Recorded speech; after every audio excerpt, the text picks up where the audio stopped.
Weekly News Khammam. Officials must act diligently in resolving 22A prohibited land issues. District Collector Divakara T.S.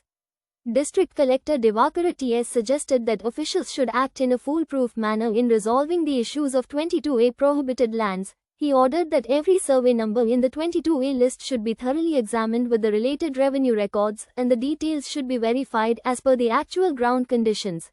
On Friday, at the Collectorate Meeting Hall, the District Collector along with Additional Collector P. Srinivas Reddy reviewed the 22A land issues with revenue officials.